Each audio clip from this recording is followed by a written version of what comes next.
Төлен Әбдік оң қол. Дәрігердің әңгімесі.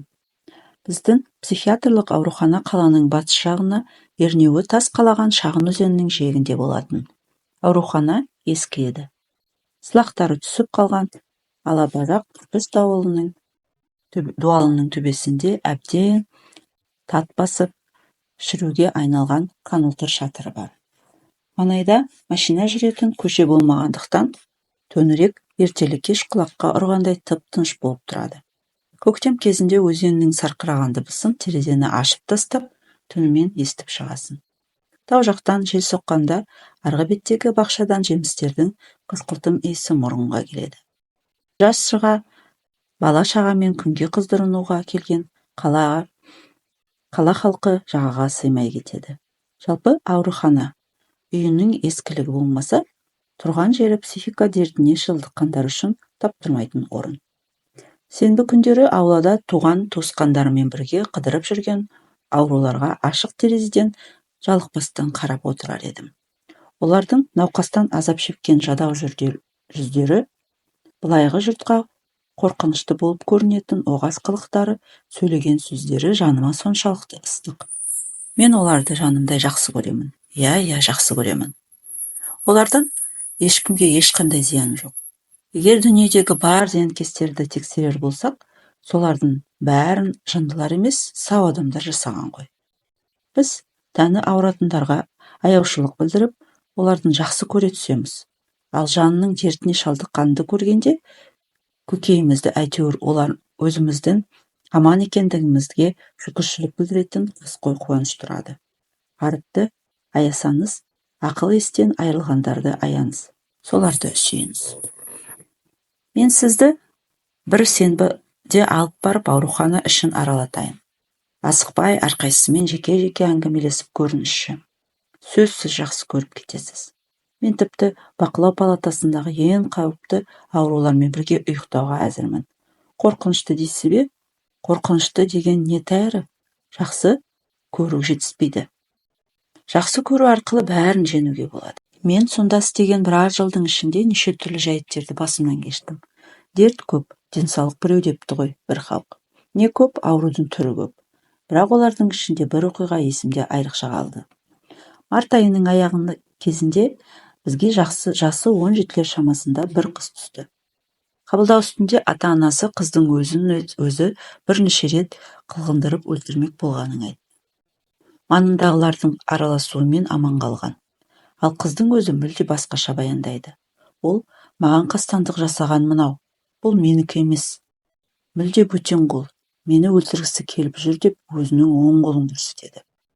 Бізде мұны ішкі тұлғаның екіге жарылуы деп айтады. Психопатологияның бір түрі. Яғни бір дененің ішінде екі түрлі жан иесінің кезіктесіп, не қатар өмір сүру.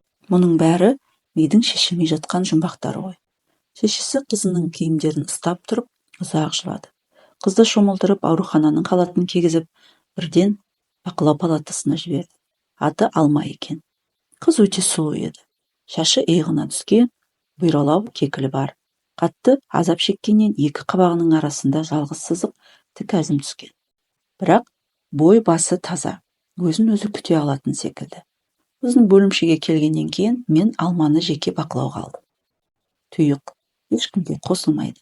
Үнемі қорқыныш үстінде жүретіні көрініп тұр. Бір ғажабы, қыздың жүріс-тұрысынан сөзінің сырқат белгісі байқалмайды. Бірақ ұстамасы өте қатерлі екен. Оң қол шынында да өз бетінше ақылға сыймайтын әрекеттер жасайды. Оны ең алғаш кезекшілікте отырған түні көрдім. Сағат түнгі 3 шамасында ашық тұрған Алманың палатасынан шыңғырған дыбыс шықты. Әлде қалай шырылдаған телефонның трубкасын көтеруге үлгермей тұра жүгірдім. Мен палатаға кіргенде Алма керуетте жатыр екен. Оң қолы теңірдегін тас қылып қысып алған. Сол қолымен жанталасып айырмақ болды. Сестра екеуміз оң қолға қатар жармастық. Қолын қайырып керуеттің астында апарғанда түрі көкпеңбек болып кеткен Алма көзін ашты. Тұла бойы қалшылдап, көпке дейін өз-өзіне келе алмады. Мен қолынан бетінен сипап, үрейін басуға тырыстым. Ештеңе етпейді, Алма. Қазір бәрі басылады, дедім. Көзіне түскен шашын кейін қайырып, Бұндай әрекеттер жүйкенің шаршауына байланысты бола беретін құбылыс. Сен қорықпа. Неге сонша дірілдейсің? Ештеңе де болмайды. Кәне, сабыр ет. Мен сенің жанында әлі ұзақ отырамын. Көзімнің қырымен оң қолға қарадым. Тағы бір әрекетке дайындалып жатқандай, кереует астында бір қайырып қойған жерде қыз қимылсыз жатыр. Сабыр ет, білдің бе? Ертең жазылып шыққаннан кейін бізді туған күніне шақырасың. Туған күнің қашан? Сентябрь? Сентябрь айы жемістің піскен жағы. Біз сенің туған күніне мас болғанша лимонад ішеміз. Алманың түрінен көгерген түс кете бастады. Тұра тұр, терлеп кеттің. Сүртейін. Мінекей осылай. Әлде мен саған ертек айтып берейін бе? Алма болмашы жымиды. Қалайсың? Алма басын изеді. Содан кейін үрейленіп өзінің оң қолына қарады. Қорықпа дедім. Тағы да бір қалыпта бояу дауыспен. Бұл сенің өз қолың. Жоқ, деп баж ете қалды Алма. Жоқ, менікі емес, жоқ. Алма тағы да терлеп. Мен Алманың кереует астындағы қолын ұстадым. Қол дір ете қалды. Мінекей, ештеңе де жоқ, қорқатын түк те жоқ. Бұдан былай мен саған күнде жатарда әңгіме айтып беріп отырамын. Жарай ма? Жарайды деп аздап тынышталған Алма. Қарашы, қандай әдемі қызсың. Ертең жазылып шыққан соң біз сені киноға түсіруге жібереміз. Алма ептеп көңілдене бастады. Мен оның жанында таң бозарғанша отырдым. Сол түннен бастап Алманың науқасы туралы жеке күнделік жүргіздім.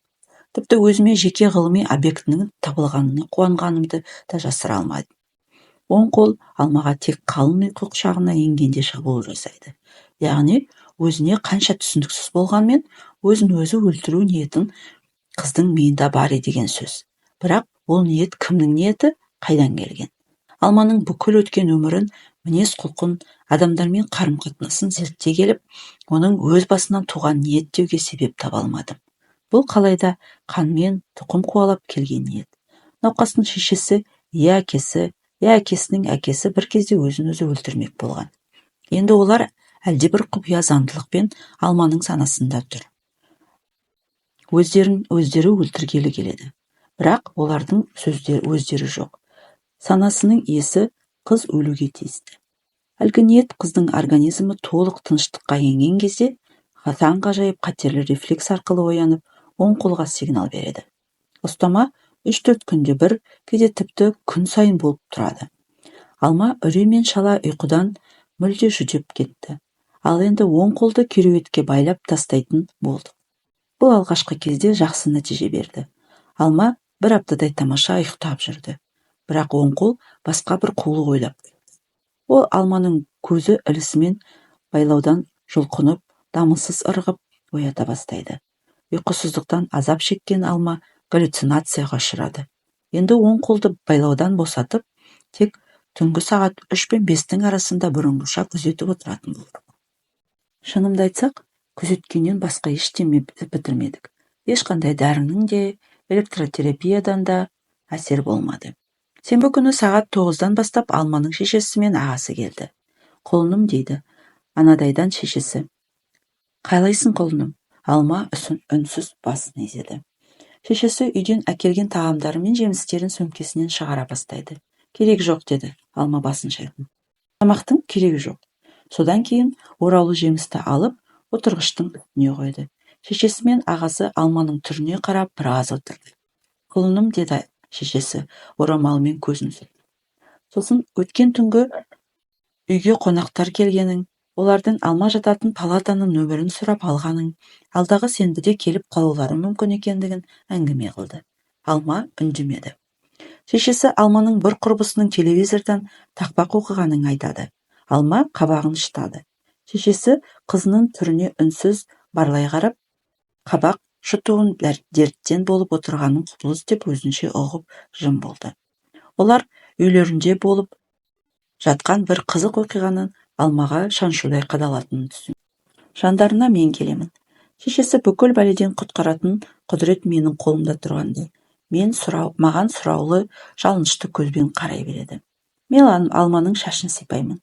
Алма ертең-ақ жазылып шығады, деймін сенімді көтеріңкі дауыспен. Сіздер бекерге қайғыра бермеңдер. Бізде дерт асқынып кеткен аурулар да жатыр. Оның жаныңда Алманыкі ойыншық.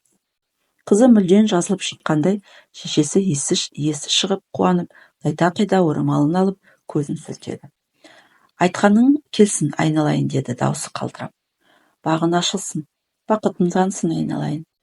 Содан кейін бір айтқан сөзіне әлденеше қайталап, Алманың сүт кенжесі екенін, көзінің қарашығында аялап тәрбиелегенін, үйде де түзде де тірі пендеге қақтырып өлмегенің, ал енді мына дерт ешқайсысының тұқымында болып көрмеген сұмдық екенін айтып, мұның шағады. Олар Алманың көңілін қайтып алуға керек екенін біле алмай, бір-біріне жалтақтап қараумен түске дейін уақытты өткізді де, ақылай-ұхылай көздерінен жастарын сығып үйлеріне қайтады. Алма ештемеге селт етпеген күйі мелшиіп қала берді. Дүниедегі ең қиын зат жалғыздық. Төңірегінде іштегі қайғың мен қуанышыңды өзіңмен бөлісе алатын жан серік адамдар барда, тірліктің де, өлімнің де бір мағынасы болуы хақ. Бұдан рас, өлімнің салмағы жеңілдеп кетпейді. Өлім қашанда қорқынышты. Бірақ сенің өлімнен қашып тірлікке ынтығуыңның өзі сол тірліктің мағынасы бар дәлелдейді. Ал жер бетінде бүкіл тіршілік атаулы жойылып, әлемде жалғыз қалған бір сәтінде елестетіп көрші. Мұндайда өлім қорқынышты емес, керісінше тірлігің қорқынышты болмақ. Алма бойындағы рухани жалғыздықты осыған ұқсас бірдеме еді. Мен Алманың жалғыздықтан құлазған көңіліне қарай, олай жалғыз қарасын болып енгім келеді. Ойға алған мақсатыма берілгенім сонша, күн сайын түнгі кезекшілікті бір өзім атқарып жүрдім. Мен қатерлі ұстамамның қай мезгілде болатынын жақсы білетінмін. Сондықтан дәл осы уақытта Алманың қасында болып, оның қолын бақылап, кейде тіпті тас қылып ұстап отыратынмын.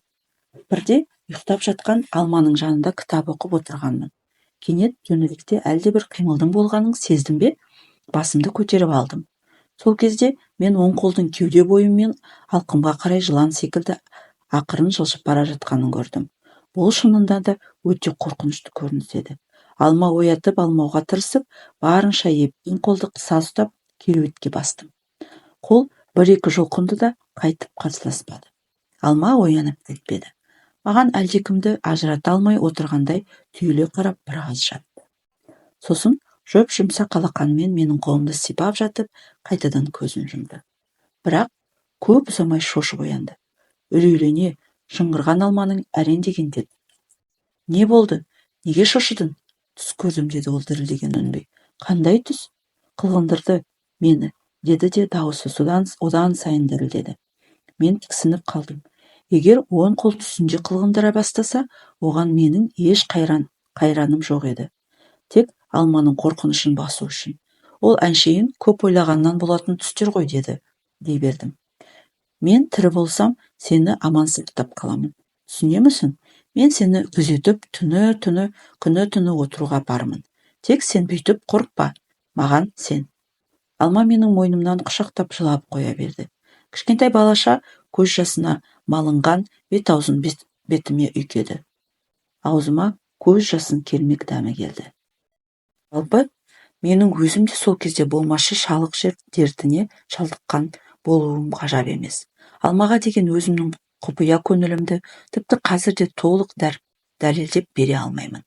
Бар білетінім, Алма рухани жалғыз болатын. Ал оны тұңғыш түсінген менмін. Ол жалғыздықтан қашып маған тығылды. Бірақ оған кім болса да бәрібір еді. Әйтеуір біреуге тығылу қажет болды. Мен Алманың оң қолын алақаныма салып, сәби еріндері түріліп, ұйықтап жатқан түріне қалғып-шұлғып қарап отыруға әбден дағдыланып алдым. Менің күн сайын өз еркіммен түнгі кезекшілікте қалып, диванға жатып, көз шырымымда алып жүргенімді жұрт өзінше ұқты. Ақыры жолдастарымның арасында мен туралы ешкімге айтпай кандидаттық диссертация жазып жүр, деп лақап тарап кетті. Тегінде өзі емдеп жүрген жандардың біреумен құпиялас, сырлас екен деген ойға ешқайсының батылы жетпеген болу керек. Мен бір рет түнгі кезекшілікке бара алмай қалдым. Келесі күні Алма сол қолмен білегімнен сипап отырды. Сіз болмасаңыз, мен әлде қашан өліп қалар едім, деді сыбырлап. Сіз неге келмедіңіз? Түнде қатты приступ болды. кешір, келе алмадым. Сіз ылғи кешкілік менің жанымда боласыз. Қашан қыдырасыз? Алма халатының түймесін шұқылай бастады. Қызыңыз бар шығар. Сізге қыдыру керек қой. Оның бұл сөзі маған мүлде ұнамады. Менің қызым жоқ, сондықтан кешке ешқайда қыдырмаймын дедім, бетіне тура қарап. Алманың жүзінен бұрынғыдай айықпас азап белгі жоғалып, әлде қалай өзімшіл шаттық, еркіндік, адамды имендіретін тергеуші көзқарас пайда болды. Мен дәл осы көзқарасты кімнен екенін белгісіз, бірақ дәл осы көзқарасты көптен күтіп жүргенімді сездім. Кеше бір ұлы ақынның кітабын оқыдым, деді Алма бас жағындағы тумбочкаға қарап. Содан кейін жасөспірімдерге тән аңқаулықпен тебірене, соның ішінде дауыл деген өлең бар екен, деді кәдімгідей құтыланып. Кеменің діңгегі қирап, рулі сынған, желкені жыртылған. Көкжиекке батып бара жатқан күнмен бірге кеме де теңізге батып барады. Жұрттың бәрі жанталасып өлім дұғасын оқиды. Әркім өзінің жақын көретін адамдармен қоштасып жатыр. Тек бір адам ғана өлімнен қорқуды да, қашуды да ойламайды. Ол тек шіркін, осындай өлер сәтте құшақтасып қоштасатын адамның болғаны қандай бақыт дейді ішінен күбірлеп. Қараңызшы, өлім аузында тұрған ең бақытсыз жандар да енді біреу үшін соншалықты бақытты болып көрінеді. Өйткені олардың өлер сәтте қоштасып жақындары бар. Сіз мені түсініп тұрсыз ба? Мен үндемедім. Алманың осынша сап-сау адамша сөйлеген сөздері менің зәремді ұшырды. Көмектесіңізші, деді ол кенет жалыныш үнмен. Сыртқа шығып, көшемен жүргім келеді, қыдырғым келеді. Мен не дерімді білмедім. Өйткені ол менімен дәрігерлік көмек сұрап тұрған жоқ еді. Рас, психиатриялық ауруханада жатқан адамдарда мұндай тілектер көп болады. Бірақ оларға айтатын жауабымды Алмаға айта алмас едім. Бәрібір қайтып келем ғой, деді Алма тағы да білегімді сипап. Жарайды, ойланайын деп қалдым. Осы сөзден-ақ өзімнің тұзаққа ілінуге таяп қалғанымды білдім. Алманың үмітпен, жалынышпен қараған көздеріне көзім түскенде тұзақ мойныма бір жола іліккен еді. Осы сәтте мені таңғажайып бір тәуекел сезім биледі. Аяғына нешінші размер киесің, дедім, өз сөзіме өзім сонша мән бермеген болып. 36, көйлектен 46, деді Алма танытпай түсіп. Мен сол күнгі жұмысты да, түнгі кезекшілікті де қалың ойдан құшағымда жүріп өткіздім. Шынында да менің бұл ойымды дені сау адамның ойы деп айтуға қиын еді. Алайда көз алдыма өз қиялымнан туған суреттерге құныққаным сонша, бұл пиғылымның дұрыс-бұрысын талдауға тіпті уақытым болған жоқ. Алманы түнде қалаға алып шығып қыдыртатынымды, оның қалай мәз болып қуанатынын көз алдыма елестеткенде, сол қуаныш өз бойыма тарағандай жүрегім ерікпіп басылмай қойды. Мен тірі жанға тіс жаруға болмайтынын өз құпияма өзім елтіп есімде. Ұйқыдан түс кезінде оянып, апыл-ғұпыл шайымды ішіп, магазин аралауға шықтым.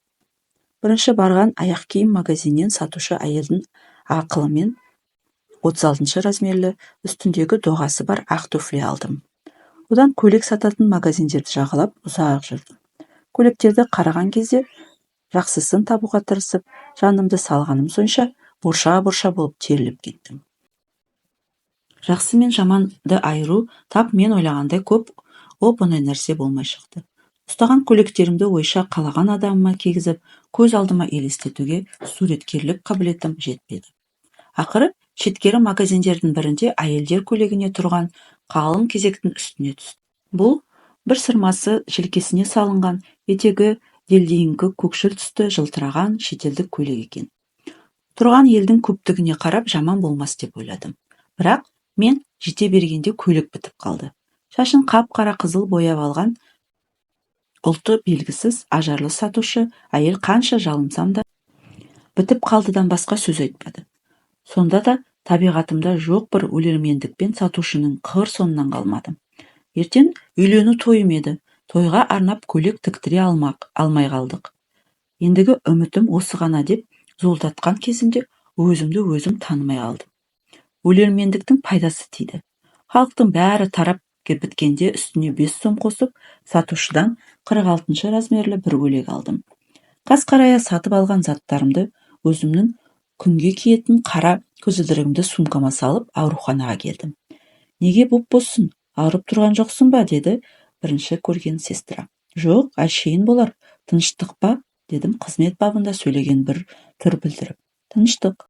Мен ауруларға рецепт жазылған кітапшаны аударып отырып, көзімнің қырымен сестраны аңдудамын. Сестра шымылдықпен қоршалған процедура кабинетіне кіргенде сумкамды ала сала жүгіре басып, Алманың бөлмесіне кіріп кеттім. Алма төсегінде кітап оқып отыр екен. Менің түріме үрейлене әлі таңырқай қарады. Мә, тез киін, дедім, сумканы алдымда тастай беріп. Мен 3 рет қатты жөтелгенде бөлменен шықты, төмен түсе бер. Ұқтың ба? Тез. Мен бөлмеден жылдам шығып, орныма келіп, бұрынғыша рецепт кітапшасын алып, бет алды ақтара бастадым. Сағатыма қарап қойып. Неше минутта киініп болуы мүмкін деймін ішімнен, делбірсізденіп. 2 туфли, 1, 2 көйлек, 3, 4, 5, жарайды, 6, көзілдірік, 7, бітті ғой, киініп болды ғой, жарайды, тағы азғантай уақыт, 1, 2, 5 минут өтті. Мен процедура кабинетіне кірдім. Сестра ине қайнатып тұр екен. Барымша қатты 3 рет жөтелдім. Сестра таң қалып бетіме бажырая қарады. Апай, дедім, жаныма тақай түсіп. Бір үлкен шаруам болып. Қызыма барушы едім. 2-3 сағатта ораламын. Аяқ астынан ештеңе бола қоймас. Алманың есігін ашпаңыз, мен келгенше ұйықтап жатыр. Сестра жер ортаға келсе де әлі қартая қоймаған. Күлімдеген көзінен жастықтың қызығынан кезінде құр қалмаған адамның нышаны байқалатын әйел еді. Өз еркінде ғой, деді. Өткен бір қызығы есіне түскендей жымыңдап. Маған несіне айтасың? Мен алма шығып үлгермедім екен деген күдікпен тағы да сестраны таң қалдырып, мелшиіп бостан-босқа біраз тұрдым. Сонан соң әлде де уақытты өткізе түсу үшін сестраны таң-тамаша қалдырып, рахмет деген сөзді ежелеп әрең айтып болдым да, бұрылып кабинеттен шықтым. Төмен түссем, басқыштың бұрышында шашын омырауына түсіріп, қазақ қара көзілдірік киген Алма төмен түсуге бата алмай тұр екен. Мен Алманың қолтығынан ұстаған күйі басымды кекірейте ұстап, шығар есікке беттедім. Артымыздан, мынаның бір өзі кермеп пе еді, қыз қай жақтан кіріп кеткен деген сөзді екеуміз де естідік. Сыртқа шыққанда, август айының түнгі самалы тынысты кеңейтіп, еркіндікке, оңашаға шақырғандай қуанышты әуе сезім әкелді. Мен көзімнің қиығымен ұрланып, Алмаға қарай бердім. Талдырмаш денесіне көкшіл көйлек құйып қойғандай жараса қалыпты. Бет жүзін жабырқай түскен қап-қара шаштары мен көзілдірігі әйел пішініне қалыптасып үлгермеген шыбықтай әсем тұлғасына түн ішінде ерекше бір құпия беріп тұр. Көйлегін дұрыс па? Дедім. Дұрыс екенін көріп келе жатсам да. Алма бетіне түскен шашын кейін қарай сілкіп тастады да, баланың мақтаныш білдіргенде бір түрмен бойын керіп, маған қарап жымиып қойды. Содан кейін еңкейіп аяғының басына қарады. Ептеп қысады, деді. 36 размер ғой, деп ақталдым мен. Троллейбусқа отырдық. Таныс біреудің көзіне түспес үшін Алманы көлегейлеп теріс қарап тұрдым. Сенің туысқандарының бірі көріп қалса, масқара боламыз, деді құлағыма сыбырлап. Мен оның туысқандарын былай қойғанда, басқалардың да көргенін қаламадым. Жарайды, деді Алма. Бірақ түрінен онша мән бермегендік байқалмады. Тіпті осыдан бәлен масқара ештеңе көрмей тұрғаны сезіліп. Паркке келе түстік. Мен қараған бұрыштармен жүрмек болып едім, Алма ашық алаңмен өтуді қалады. Жолдың екі жағына өскен алқызыл гүлдер кешкі сәулемен құлпырып діріл қағады. Жазғы сахнадан шуылдаған оркестр үні келді. Алма көңілдене бастады. Менің қолымды жұмсақ алақанымен қысып қойды. Кинотеатрдың тұсына өте бергенде, киноға кірейік, деді тоқтай қалып. Жүрегім зырқ ете қалды. Бірақ Алманың алдында қорқынышымды сездіргім келмеді. Кірсек кірейік, дедім жан-жағыма алақтап. Киноға билет аларда, кірерде де, залға еніп отырғаннан кейін де менің көзім әлдебіреулер көріп отырған жоқ па деп күдікпен арыла алмай айналаға жалтақтаумен болды. Ақыры кино басталды. Адамның ішін пыстыратын әрі талай рет қойылған ескі фильм екен. Адамдар аз да жиналыпты. Мен киноны көрмедім десем де болғандай. Қара көлеңкеде экранға сүзіле қарап қимылсыз отырған Алмадан екі көзімді ала алмадым. Мен оның көзіне қараған сайын бүкіл қиялымда жүрген сұлулықтан Алманың әлде қайда артық екенін сезіндім. Айтып беруге келмейтін ең бір құпия, беймәлім әсер сұлулық әсері. Біз өзіміздің бүкіл моралімізді адамның тән сұлулығынан, жан сұлулығынан жоғары қоюға негіздесек те, өмірде де сол тән сұлулығымен бетпе-бет келіп қалған кезде өзіміздің әлгі қағидамызды қалай бұзып кеткенімізді білмей қаламыз. Өз еркімізбен ақылы аз болса да сұлу әйелдерге үйленуге дайынбыз. Бірақ ақылға бай, көріксіз әйелдерге жолығымыз келмейді. Санамызды жабайы инстинкт секілді бір әуей күш жеңіп кетеді. Біз ең осал жерінен қолға түсіп, тырп ете алмай қалған аңға ұқсаймыз. Ендеше сұлулықтың әлі де зерттелмеген немесе біле тұрып айтқымыз келмейтін бір сырлары болуы мүмкін. Мен Алманың тізесінен үстіне тұрған қолынан ұстадым. Сол қолынан. Жүрек сіңгеннен алақаным терлеп кетті. Алма жымиып қолымды құп-құрғақ жұп-жұмсақ алақанымен қысып қойды да, менің түрімде кісі таң қаларлық бірдеңе бардай бананадай көзімнен кейін ашып аңтарыла қарады. Кинодан шықты. Алма көңілденіп сөйлей бастады. Кинода неге ылғи сұлу әйелдер ойнайтынын түсінбеймін, деді қолын жайып. Сұлу емес әйелдер жұртқа үлгі бола алмай ма? Олардың бойынан жақсы қасиеттер табуға болмай ма? Жақсылықтың терең тамыры сұлулықта, өйткені тіршілік таңынан басталады. Ал сұлу адамдардың ақылсыз, жаман болып шығуы, диспропорция өмірдің күрделігінен, қиындығынан, алғашқы тепе-теңдігінен жиі бұзылуы. Балмұздақ жегім келеді, деді ол, менің сөзімнің аяғын күтпей. Балмұздақ кездеспеді. Екеуміз қара көлеңкеге қойылған, арқалығы жоқ, жайдақ орындыққа отырдық. Маған гүл жұлып берші, деді кенет бетіме тесіле қарап. Мен оның осынша қисынсыз талабын қалай ұғынарымды білмей дағдарып қалдым. Қазір, дедім де, қорқып тұрғаныма қарамастан орнынан тұрып гүл алаңына кетті. Бұл біздің үлкен қателігіміз болды. Алаңқайда болып, қауыз ашқан қып-қызыл гүлдердің екі талын жұлып алып, жиекке шыққанымда, бері жүріңіз деп саусағымен іліп тартып тұрған портфелі бар қанқұлақ милиционерді көрдім. Мен жалтақтап алма отырған жаққа қарай бердім. Бері дедім ғой мен сізге, әлде тағы біреулеріңіз бар ма? Жоқ, дедім зәрем ұшып. Өлімшеге. Сіз неге көріп тұрып ысқырмайсыз? Дедім мен ыза болып. Сіз әдейі жұлсын деп тұрсыз, өйткені сізге біреуді ұстау керек. Милиционер бір сәт аңтарылып жауап бере алмай қалды. Содан кейін мені әдейі сайқымазақтықпен айтып тұр деп бойлаған болуы керек, тақай бере женімнен ұстады да дөрекілеу жұлқып қалып, бөлімше тұрған жаққа иығымен көрсетті. Бөлімше ішіне кіргенде аздап есімді жидым. Көп болса штрафын төлеп құтылармын деп дедім ішімнен.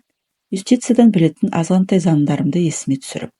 Кәне документіңіз, деді телефонның құлағында отырған егделеу мені көргенде қуанышты жандай көңілдене дауыстап. Осы кезде бөлмеге Алма кіріп келді. Мен инфаркт болуға сәл қалдым. Бітті енді, дедім ішімнен, үміт атаулыдан күдерімді үзіп. Бір сәттің ішінде өзімнің дәрігерлік атқа сай емес қылмыстық әрекеттермен бүкіл ауруханаға, дәрігерлерге, қыздың ата-анасына, қала берді бүкіл қала халқына әлгі болған масқара күйімді елестетіп үлгердім. Бірақ Алманың келуі жағдайды мүлде өзгертіп жіберді. Алманың сұлулығы отырғандардың бәріне бірден апиын сорғандай әсер етті. Телефон құлағында отырған егде милиционер де, мені ертіп келген қалқанқұлақ та, формасыз жай киінген жас жігіт те ызғарлы жүздерін жылытып, мүлде өзіміз секілді қас-қабағы түсінікті, ет сүйектері тен жаралған кәдімгі адам қалпына келді. Бәрінің көздерінен, я отырыңыз, шаруаңызды айтыңыз, көмекке біз дайынбыз деген секілді құп ниет сезілді. Алма өз үстемдігін жақсы сезінетін кәдімгі тәжірибелі сұлу бикештерде маңайына жымия көз тастап менің қасыма келді де қолымен шашымнан ұстап. Мен кінәлімін ағай, деді милиционерге. Мен әдейі жұмсап едім. Гүл жұлып бер деп. Неге? Деді қалқан құлақ қатан дауыс. Бірақ түрі жымиып, әшейін әзіл екенін білдіріп тұр. Әдейі, деді Алма қайталап. Әдейі мені сүйем екен деп. Менің бойымда тоқ соғып өткендей болды. Охо, деді телефон құлағында отырған егделеу милиционер. Мінекей, қазіргі жастар, қандай ашық мінез. Жігітті солай сынауға бола ма? Деді формасыз жігіт. Бұл қоғамдық тәртіпті бұзу. Жігітті басқа жерде сынау қажет. Кешіріңіз, деді Алма, мені сол қолмен қапсырақ шоқты. Бір жолғы кешіріңіз, әйтпесе жарайды, мен ақ айыптаңыздар. Жарайды, қыздың алдында жігіттің беделін түсірмей ақ қояйық. Милиционер де тас бауыр жандар емес, айналайын. Бәріміз де жігіт болып көргенбіз. Мә, егде милиционер маған паспортымды ұсынды. Рахмет. Сыртқа шыққаннан кейін парктың қақпасына жеткенше бір-бірімізге тіл қатпастан жоқпыз. Гүл жұлып берейін бе? Дедім тоқтай қалып. Ыза болып тұрғанды жасыра алмай. Алма қолымды алып, жұмсақ қолтығыма қысты. Болады енді, деді ілгері тартып. Маған ештеңенің қажеті жоқ. Таксимен қайттық. Әлде қалай көше шамдары сөніп қалды. Ай, ақ бұлттардың ар жағымен зымырап барады. Аурухананың ауласындағы отырғыштардың тұсына келгенде, Алма алға оза берген мені тоқтатып, өзіне бұрды да мойнынан құшақтай алды. Мен ерніме жұмсақ дымқыл ерінің тигенін сездім. Құдай-ау, не деген жұмсақ нәзік ерін. Мен Алманың талдырмаш денесін құшақтап, бауырыма бастым. Содан кейін сәбиді иіскегенде жұмсақ бет аузына бетімді үйкеп, демім жұттым. Әлде бір жан қиюға болғандай рухани тазалықты сезетін секілдімін. Бірақ ол Алманың бойынан тапқан тазалығым ба, өз бойымнан тазаруын сезгенім бе, ол арасын толық айырмадым. Ішке кірдік. Алма терең жартысын қара көзілдірік жапқан бетін шашымен бүркей түсіп, мені қолтықтап алды. Екінші қабатқа кірер есіктің алдында Алманы тоқтаттым да өзім ішке ендім. Сестра процедура кабинетінде жоқ екен. Тез бөлмене бар деп сыбырладым да, Алма есікті қайта ашып, Алма бөлмесіне кіріп кетті. Іле сестра да келді. Сен бе едің? Деді маған жымиып. Өзгеріс жоқ па? Жоқ. Мен Алманың палатасында отырамын, дедім халатымды киіп жатып. Бүгін приступ болуы мүмкін. Сосын ғылыми күнделігімді алдым да, сестраға көз қылып, түк байланысы жоқ, түсініксіз сөздермен толтыра бастады. Сестра дәрігерлік жұмысқа жан тәнімен берілген менің қазіргі түріме сүйсіне қарады. Мен палатаға кіргенде Алма киімін ауыстырып, төсегіне жатып үлгерген екен. Ортақ құпиялары бар балалардың бір-бірімен көзім жасып, күле беретіні секілді, мені көрген бетте Алма көзімен әлгі есінде ме дегендей, мойның ішіне тыға жымиып, күліп жібермес үшін қолымен аузын басты. Күнделікті әдетіммен кереуеттің жиегіне отырып қолымнан ұстадым. Ол да күндегі әдетінше құп-құрғақ, жұмсақ алақанымен қолымды қысты. Мүлде емін-еркін. Мен оның көз қарасынан, бүкіл болмысынан есіккен ғажайып жылы ағынды жаныммен сезіп балқып тұрдым. Ұйықта, сенші, мен сені күзетіп отырамын танытқанша, өмір бойы. Алма көзін жұмды. Дем алысының жиілігіне қарап, көңіліндегі толқуды сездім. Менің ойларым сан-саққа бөлінді. Маған мынау өзім күнде көріп, көз қашты болған күнделікті тіршілік аяқ астынан өзгеріп кеткен секілді, немесе осы тіршілікте өзім тұңғыш тап болып тұрған тәріздімін. Бірақ мен өмірге мән беретін, сән беретін біздің өзіміздің жеке бақытымыз екенін, бізге сырттан ешқандай сәуле келмейтінін, тіршілікке, маңайға сәуле төгіп, жылу шашатын адамдардың өздері екенін кейінірек түсіндім. Өзімнің ішкі жан дүнием әдемі сәулелер шығара бастап еді. Мені қоршаған бүкіл қауым орта тіршілік құлпырып сала берді. Алманың науқасын есіме алдым. Оны емдеу мәселесі дәрігерлік міндет қалпынан табан астында өзгеріп, енді тек өзім үшін жанын сақтап қалу деген төтенше шешімге ұласып кетті. Бір қызығы, сол түні он қол ешқандай әрекет жасаған жоқ. Алма менің өз қолымда жорта ұйықтап жатқанда, көзі сәл ашылған күйі таң атқанша тырп етпеді. Түстен кейін жұмысқа меңгеруші келді. Жасы 40-тарға келген, мінезі шадырлау, арық, көсек кісі болады. Мені ұйқыдан қажыған түрімді көріп, немене, әлі түнгі кезекшілікті ешкімге бермей жүрсің бе, деді. Оның сөзі сұрақтан гөрі менің ісімді құптайтын ризашылық секілді бірдеңеге ұқсайды. Сондықтан мен сәлеметсіз ба дегеннен басқа ештеңе айтпадым. Фантазиям жоқ жерде ұлылық та жоқ деп көсемсіді ол. Сізбен сөйлесетін маңызды бір шаруа болып тұр. Қандай шаруа? Айрықша бақылаудағы Бірімжанова Алманың жағдайы өте ауыр. Тезірек амал жасау керек. Қалай? Деді меңгерушісі көздерін жапылдатып орындыққа отыра беріп. Қазір ауру кризис үстінде. Қызды қатерлі приступтан құтқару үшін оң қолдың саусақтарын болмаса тіпті тұтастай өзін операциямен алып тастау қажет. Мен өзімнің бұл пікірімді меңгерушіге бұдан бұрын да айтқан болатынмын. Сондықтан ол бұл ойдың өзіне жаңалық емес екенін білдіріп, кіржиіп жауап бермей біраз отырды.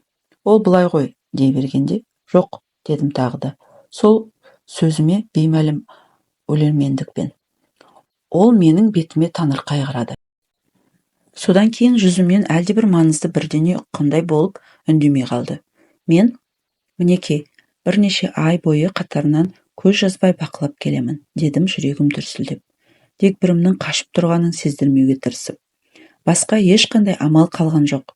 Егер олай жасамасақ, осы 2-3 күннің ішінде қыздың өзін өзі өлтіріп тынатынына кепіл боламын. Түсінемісіз, басқа ешқандай амал жоқ. Меңгерушінің үндемей қалғанын өзімнің құлаққа кіре бастағанын сезіндім.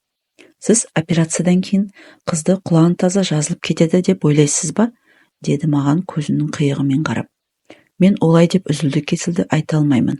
Бірақ біз ең алдымен адамды бүгінгі ажалдан алып қалуымыз керек. Ертеңгісін содан кейін көреміз. Сіз маған сеніңіз. Мен аурудың қасында күні-түні болып азабын қарап келе жатырған адаммын. Меңгерушінің кіржиген жүзі жұмсара бастады. Ата-анасының келісімінсіз бәрібір ештеңе істей алмаймыз, деді сонда да келісе қоймай. Ата-анасы емес, алдыменен өзінің келісімі керек. Әр беріден соң қалай болса да жасау қажет. Өйткені аурудың жағдайын олардан гөрі біз, оның ішінде мен жақсы білемін. Жарайды, деді меңгеруші маған тура қарап. Бірақ ертең обходта өзім қарап шығамын. Содан кейін кеңесейік. Жүрегім лүпілдеп қоя берді.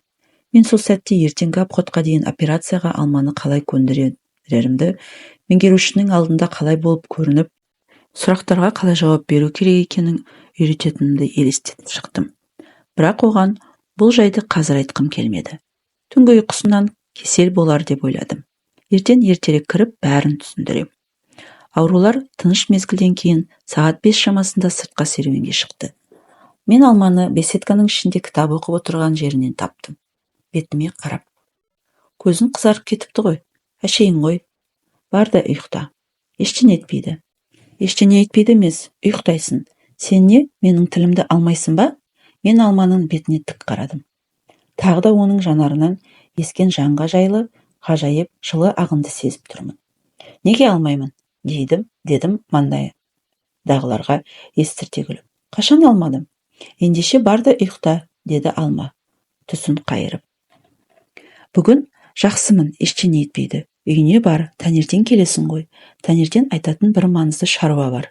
Иә, таңертең айтарсың. Мен Алманың бөлмесіне барып, киім салған сумкамды алдым.